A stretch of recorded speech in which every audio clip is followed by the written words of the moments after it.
வணக்கம். மனிதர்கள் படம் வந்து நான் பார்த்தேன். ஸோ பிரசாத் எனக்கு சீனியர் ஊரில். அது மூலியமா தான் வந்து எனக்கு ஏற்கனவே கதை சொன்னார்.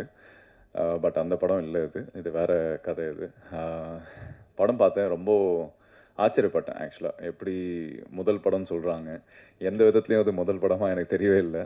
டைரக்ஷனாக இருக்கட்டும், இல்லைனா வந்து டெக்னிக்கல் சைடாக இருக்கட்டும், இல்லை ஆர்டிஸ்டாக இருக்கட்டும், அதில் சின்ன சின்ன கேரக்டர்ஸ் இங்கே நிறைய பேர் மற்ற ஆர்டிஸ்ட் வரலன்னு நினைக்கிறேன். ஒரு சின்ன சம்பளம் இருக்கும், அந்த வண்டியில் போயிட்டு இருக்கும்போது வழிப்பறி பண்ணுறதுக்கு ஒரு 4 பேர் வருவாங்க. அந்த கேரக்டர்ஸ் கூட வந்து ரொம்ப இம்ப்ரெஸ் பண்ணியிருந்தாங்க. ஸோ அந்த மாதிரி ஒரு எக்ஸ்பீரியன்ஸ்டு ஆர்டிஸ்ட் தான் நான் சினிமா கற்றுட்டு சினிமாவுக்கு வரல, இவங்க சினிமா கற்றுட்டு சினிமா வந்திருக்காங்க. ஸோ அந்த 10 வருஷம் டிஃப்ரென்ஸ் எனக்கும் உங்களுக்கும் அதுதானே தவிர வேறு எக்ஸ்பீரியன்ஸ் படி பார்த்தா I think we're all same. I guess like நான் 10 வருஷமாக இண்டஸ்ட்ரியில் இருக்கீங்க இல்லையா எல்லாருமே. ஸோ எனக்கும் அதே வயசு தான் சினிமாவில், நானும் அதே இடத்துல தான் நிற்கிறேன்னு நினைக்கிறேன். என்ன ஒரு விஷயம்னா, இப்போது வியாபாரம்னு வரும்போது அவங்க கேட்குற கேள்வி கரெக்டான விஷயம் தான். என்னென்னா தெரிஞ்ச ஆர்டிஸ்ட் வேணும் அப்படின்னு நினைக்கிறதோ, இல்லை தெரிஞ்ச டெக்னீஷியன்ஸ் இருக்கணும்னு நினைக்கிறதோ, அது அவங்க சைடில் இருக்கிற நியாயம். ஸோ எங்கள் சைட்லேருந்து பார்த்தீங்கன்னா, நான் இப்போது நிறைய படங்களுக்கு வந்து புதுமுக இயக்குனருக்கு வந்து வாய்ப்பு தந்திருக்கேன். ஆனால் சில நேரத்தில் நம்ம படம் ஆரம்பிக்கும் போதே நம்மளுக்கு தெரிஞ்சிடும் அந்த படம் எப்படி வரப்போகுது அப்படின்னு. இருந்தாலும் வந்து முழு நம்பிக்கையை போட்டு பண்ணும்போது சில நேரத்தில் அந்த படம் வந்து ரெக்கக்னைஸ் ஆக மாட்டேங்குது. ஸோ அந்த விதத்தில் இந்த சைடும் ஒரு ட்ராபேக் இருக்குது. ஸோ அதனால் நான் இங்கே தப்பு சொல்ல முடியாது. ஒரு சைட்லேருந்து பார்த்தா எல்லாருடைய ஆதங்கம் வந்து அவங்க சைட்லேருந்து பார்த்தா நியாயமாக தான் இருக்கும். ஸோ டெஃபினெட்லி இது நல்ல படைப்பு தான். ஸோ கண்டிப்பாக இது நல்லபடியாக பேசப்படும். இது சினிமாவா தியேட்டரா எப்படி பிஸ்னஸ் ஆகுதுன்னு எனக்கு தெரியாது.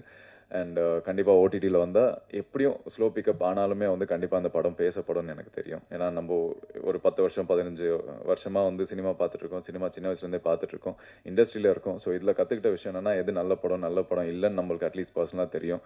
நான் நடித்த படங்களாக இருந்தாலுமே நான் வந்து நல்ல கிரிட்டிக்காக தான் பார்ப்பேன். என்னோட படம்ன்றதால நான் பெருசாலாம் வந்து மார்க்கெட் பண்ண நான் ஆசைப்பட மாட்டேன். ஸோ நல்ல படம் பண்ணியிருக்கீங்க. பிரேக் கிடைக்கிறதுக்கு கண்டிப்பாக டைம் எடுக்கும், இல்லைனா இந்த படமே பெரிய வெற்றியாக கூட அமையும். அது நம்ம கையில் இல்லை. ஏன்னா இன்றைக்கி நிறைய படங்கள், எனக்கு கிட்டத்தட்ட ஒரு 6-7 படங்கள், ஒரு 2 வெப் சீரிஸ், இது எல்லாமே இன்னும் பெண்டிங்கில் இருக்குது. பெரிய பெரிய ப்ரொடியூசர்ஸ் தான், பெரிய பெரிய டைரக்டர்ஸ் தான். இருந்தாலும் அவங்களே வந்து சினிமா வந்து இன்றைக்கி என்னன்னு தெரியாமல் புரியாமல் இருக்காங்க. ஏன்னா இங்கே ஓடிடி பிளாட்ஃபார்மாக இருக்கட்டும், இல்லைனா மற்ற பிளாட்ஃபார்ம் தான் இருக்கட்டும், எல்லாருமே வந்து ஒரு இனிஷியலாக வந்து சினிமா தான் இருக்குது. ஆனால் சினிமா வந்து பயங்கரமாக சப்ரஸ் பண்ணி வச்சுருக்காங்க. ஸோ சொன்ன மாதிரி சிவி சார் சொன்ன மாதிரி ப்ரொடியூசர்ஸ் எல்லாமே வந்து ரொம்ப கஷ்டப்பட்டுட்டு இருக்காங்க, லாபம் பண்ணுறதுக்கோ இல்லை பிஸ்னஸ் பண்ணுறதுக்கோ. ஏன்னா எல்லா சைடு எங்கே போனாலுமே வந்து லாக் பண்ணி வச்சுருக்காங்க. ஏன்னா இவங்க ஃபஸ்ட்டு ஒரு கிங் மேக்கராக இருந்தாங்க, இன்னைக்கு இவங்கள வந்து ஒரு டெசிஷனுக்கு தள்ளப்பட வேண்டிய ஒரு சுச்சுவேஷனாக இருக்குது. ஏன்னா ஓடிடியில் வந்து ஒன்று ப்ராஃபிட் ஷேரிங், இல்லைனா வந்து ஃப்ரீயாக கொடுக்க சொல்கிறான்னு சொல்லி ரீசெண்டாக தனஞ்சயன் சார் கூட புலம்பிட்டு இருந்தார்.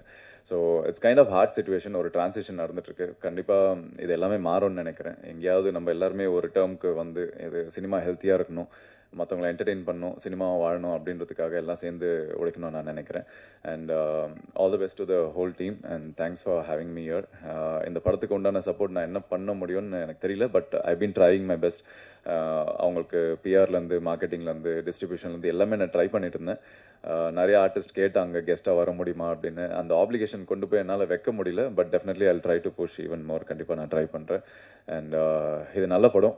இந்த இன்டர்வியூவோ இல்லை இந்த வீடியோ, இந்த நான் பேசுகிற விஷயங்கள் எவ்வளோ பேர் பார்ப்பீங்கன்னு தெரில. பார்த்தீங்கன்னா கண்டிப்பாக அந்த படம் பாருங்கள். நான் சும்மா இந்த படம் ப்ரொமோஷனுக்காக வந்து ஏதோ பேசணுன்றதுக்காக பேசல. உண்மையாகவே இந்த படம் பார்த்துட்டு நல்லா இருக்குது, அந்த நல்லா இருக்குன்ற ஒரு விஷயத்தை உங்களுக்கு கொண்டு வந்து சேர்க்கணும் அப்படின்றதுக்காக இங்கே லைவாக நான் பேசிகிட்டு இருக்கேன். தயவு செஞ்சு பாருங்கள். இந்த மாதிரி நல்ல படங்களுக்கு சப்போர்ட் பண்ணுங்கள்.